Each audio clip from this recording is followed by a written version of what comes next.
Hello friends, मैं हूं doctor Narottam Agrawala. मैं एक क्वालिफाइड BHMS होम्योपैथिक डॉक्टर हूं। इस वीडियो में आप विटामिन डी के संबंध में बहुत कुछ जानेंगे। इस विटामिन के अलावा बाकी सारी विटामिन हम लोग खाने के जरिए अपने शरीर में डालते हैं, परंतु डी एक ऐसा विटामिन है जो हमारे शरीर में तैयार होता है। वास्तव में इसे एक हार्मोन भी कहा जा सकता है, लेकिन इसके बहुत से गुण विटामिन से मिलते हैं, इसलिए इसे विटामिन कहा जाता है। आमतौर पर विटामिन दो प्रकार के होते हैं, फैट सॉल्यूबल तथा वाटर सॉल्यूबल। जो विटामिन पानी में घुल सकता है उसे वाटर सॉल्यूबल विटामिन कहते हैं। विटामिन डी एक फैट सॉल्यूबल विटामिन है। ये पानी में नहीं घुल सकता, ये फैट में घुल सकता है। विटामिन डी भी दो प्रकार के होते हैं, विटामिन D2 तथा विटामिन D3। हमारे शरीर में सूर्य के प्रकाश से जो विटामिन बनता है वो है विटामिन D3। यही विटामिन हमारे लिए आवश्यक है। हमारे स्किन पर सूर्य के UV किरणें इसके निर्माण में सहायक होती है। ये विटामिन तैयार होने के बाद लीवर तथा किडनी में जाकर एक्टिवेट होता है तथा हमारे शरीर के 200 से भी ज़्यादा जीन्स को रेगुलेट करता है, जिनमें brain, heart, kidney, bones, intestine, skin, gonads, prostate, breast, parathyroid gland और इम्यून सिस्टम भी शामिल है। आपने कॉमनली सुना होगा कि विटामिन डी हमारे हड्डियों के लिए बहुत ज़रूरी है। यह इसलिए है क्योंकि विटामिन डी हमारे ब्लड में कैल्शियम तथा फास्फोरस के लेवल्स को मैनेज करता है, और कैल्शियम तथा फास्फोरस हमारे हड्डियों के लिए सबसे महत्वपूर्ण चीज़ें हैं। विटामिन डी हमारे इम्यून सिस्टम को डिप्रेस या एक्टिवेट दोनों ही कर सकता है। कभी कभी ये हमारे इम्यून सिस्टम को सप्रेस करता है, जैसे कि रिमोटॉयड आर्थराइटिस से लड़ने के समय, लूपस में या मल्टीपल स्क्लेरोसिस में। कई बार विटामिन डी हमारे इम्यून सिस्टम को एक्टिवेट करता है कुछ बीमारियों से लड़ने के लिए, जैसे कि cancer, TB, pneumonia, flu. Vitamin D heart attack के रिस्क को भी घटाता है। इतना ही नहीं, ये स्ट्रोक के रिस्क को भी घटाता है। मैंने अपने प्रैक्टिस में कई बार देखा है कि डायबिटीज़ में भी विटामिन डी बहुत अच्छा काम करता है। विटामिन डी डायबिटीज़ में इंसुलिन के रिलीज़ और रिस्पॉन्स पर बहुत अच्छा काम करता है। अब आपको ऐसा लगेगा, जब यह विटामिन सूरज के लाइट से हमारे शरीर में बन ही जाता है तो ये कम कैसे हो जाता है? इस बात को समझने के लिए पहले हम लोग ये समझते हैं कि हमारे शरीर में कितना विटामिन डी चाहिए। हमें लगभग 10,000 international unit vitamin D per day चाहिए।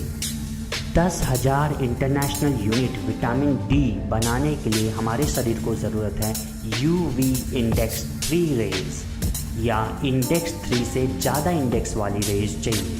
किस इंसान को कितना समय लगेगा विटामिन डी बनाने में, ये निर्भर करता है उसके स्किन टाइप पर तथा उस स्थान पर जहाँ पर सूर्य की किरणें पड़ रही हैं, मतलब ज्योग्राफिक लोकेशन पर इन सब चीज़ों पर हम लोगों का कंट्रोल तो है नहीं। तो हम लोग क्या कर सकते हैं, विटामिन डी को दूसरे सोर्सेज से ले सकते हैं, जैसे कि fish oil, cod liver oil.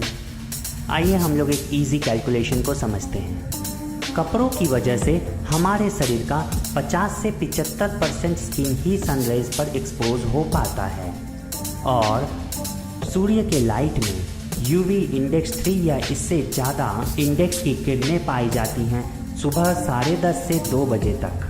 10:30 बजे से पहले या शाम को सूर्य के लाइट में UVA पाया जाता है, जो हमारे शरीर को विटामिन डी बनाने में ज़्यादा मददगार नहीं है। इसके अलावा UVA हमारे स्किन को नुकसान भी पहुंचाती है। अब हम लोग जानेंगे कि हमारे शरीर में विटामिन डी कम होने के मुख्य कारण क्या क्या है। सबसे पहला कारण है सन एक्सपोजर। अगर हम लोग सूर्य के UVB किरणें कम पाएंगे तो विटामिन डी हमारे शरीर में कम बन पाएगा।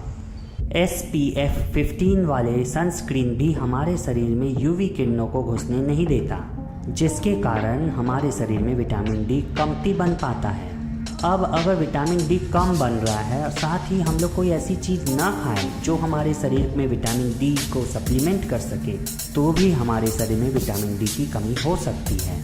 कुछ लीवर तथा किडनी की रोग भी ऐसे होते हैं जिसमें क्या होता है कि विटामिन डी हमारे शरीर में रहते हुए भी हमारा शरीर उस विटामिन डी को एक्टिवेट नहीं कर पाता और विटामिन डी डेफिशिएंसी की सिम्टम्स आ जाती हैं।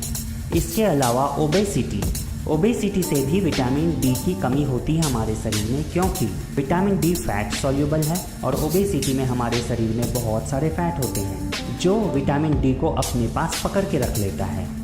और एक कारण है ओल्ड एज में हमारी शरीर कम विटामिन डी बना पाती है, पर इसका मतलब ये नहीं है कि जिनकी उम्र ज़्यादा हो गई है उन्हें ज़्यादा देर सूर्य में रहना चाहिए। विटामिन डी से जुड़े हुए हैं बहुत से रोग, जैसे कि मसल्स में दर्द जिसे हम लोग मायल्जिया कहते हैं, cancer, diabetes, high blood pressure, congestive heart failure, हड्डियों से संबंधित रोग जैसे कि rickets, osteomalacia, osteoporosis, auto immune रोग जैसे कि rheumatoid arthritis, multiple sclerosis, lupus तथा डिप्रेशन। इतनी बड़ी बड़ी रोगों के बारे में सुनने के बाद तो कोई यही सोचेगा ना कि विटामिन डी खा लेना चाहिए, पर ज़्यादा विटामिन डी हमारे शरीर के लिए टॉक्सिक होता है। लेकिन अच्छी बात यह है कि ज़्यादा देर सूरज की लाइट में रहने से भी टॉक्सिसिटी नहीं होती है, पर उसके दूसरे रिस्क हो सकते हैं जैसे कि स्किन कैंसर, सन टैनिंग वगैरह। तब कोई भी यह सोचेगा कि क्यों ना हम लोग आर्टिफिशियल लाइट के जरिए हमारे स्किन में विटामिन डी को बना लें, लेकिन इसके भी साइड इफ़ेक्ट्स हैं। कुछ लाइट्स होते हैं जिनमें UVA, UVB तथा UVC तीनों ही किरणें पाई जाती हैं। UVA हमारे स्किन को बहुत आसानी से टैन कर देता है।